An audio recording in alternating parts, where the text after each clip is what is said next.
ఆరోగ్యశ్రీ పథకాన్ని పూర్తిగా నిర్వీర్యం చేసే కుట్రలు ప్రారంభించింది కూటమి సర్కార్. 2014-19 సమయంలో పథకాన్ని అటకెక్కించడంలో విఫలమైన చంద్రబాబు ప్రభుత్వం ఈసారి కొత్త కుట్రలకు తెరలేపింది. అధికారంలోకి వచ్చి రావడంతోనే పథకం స్థానంలో బీమాను ప్రవేశపెట్టే ప్రక్రియకు శ్రీకారం చుట్టారు.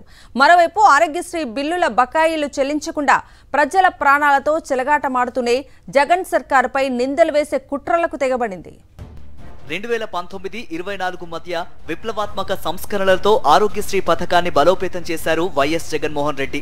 ప్రజలకు నాణ్యమైన వైద్య సేవలు అందించేందుకు ఎప్పటికప్పుడు బిల్లులు చెల్లిస్తూ వచ్చారు.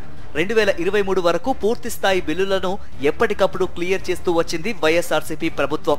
ఈ ఏడాది జనవరి, ఫిబ్రవరి నెలలకు సంబంధించి బిల్లులు ఎన్నికల కోడ్ కారణంగా నిలిచిపోయాయి. వాస్తవానికి ఆరోగ్యశ్రీ పథకం ఎన్నికల నియమావళి పరిధిలోకి రాకపోయినా టీడీపీ నేతలు పలుమార్లు ఫిర్యాదు చేసి బిల్లులు చెల్లించకుండా అడ్డుకున్నారు. ఏపీలో అధికారంలోకి వచ్చిన చంద్రబాబు సర్కారు జనవరి, ఫిబ్రవరితో పాటు ఆ తర్వాత 3 నెలల బిల్లులు కూడా పెండింగ్ లో పెట్టింది.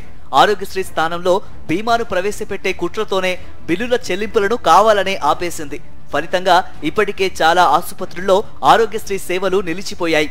అంతేకాదు ఆగస్టు 15లోగా బిల్లులు చెల్లించకపోతే సేవలు మొత్తం నిలిపివేస్తామని AP speciality hospitals association Aarogyasri trust సీఈఓకు లేఖ రాసింది. వైఎస్ జగన్ ప్రభుత్వ హయాంలో ఏనాడు ఆరోగ్యశ్రీ బిల్లులు పెండింగ్ లో ఉంచలేదు. 2014-2019 మధ్య చంద్రబాబు హయాంలో పెండింగ్ లో పెట్టిన 700 కోట్ల రూపాయల బిల్లులను సైతం జగన్ సర్కారే చెల్లించింది. అంతేకాదు చంద్రబాబు బావమరిది హిందూపురం ఎమ్మెల్యే బాలకృష్ణకు చెందిన బసవతారకం ఆసుపత్రికి కూడా ఎలాంటి వివక్ష లేకుండా పెండింగ్ బకాయిలను విడుదల చేసింది జగన్ ప్రభుత్వం. ఒక్క ఆరోగ్యశ్రీయే కాదు, పూర్తిగా వైద్య రంగంపైనే వివక్ష చూపుతోంది చంద్రబాబు సర్కార్. పేద విద్యార్థులకు వైద్య విద్యను చేరువ చేయాలన్న లక్ష్యంతో తలపెట్టిన కొత్త వైద్య కళాశాలలకు అనుమతి విషయంలోనూ వివక్ష చూపిస్తోంది కూటమి ప్రభుత్వం. మరోవైపు జగనన్న ఆరోగ్య సురక్ష కార్యక్రమాన్ని సైతం నిలిపివేసింది.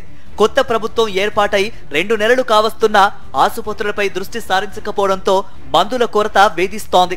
ఇలా ప్రజారోగ్యంపై పగబట్టిన చంద్రబాబు సర్కారు ఆరోగ్యశ్రీ విషయంలో వైఎస్ జగన్ సర్కారుపై నిందలు మోపుతోంది. గత ప్రభుత్వం వల్లే ఆరోగ్యశ్రీ బిల్లులు పెండింగ్ లో ఉన్నాయంటూ ఎల్లో మీడియాతో పాటు టీడీపీ సోషల్ మీడియాలో ప్రచారం ప్రారంభించింది. కేవలం టీడీపీ నేతలు చేసిన ఫిర్యాదు వల్లే బిల్లుల చెల్లింపులు ఆగిపోయినా ఆ తప్పును జగన్ సర్కారుపై రుద్దే కుట్రలు చేస్తోంది.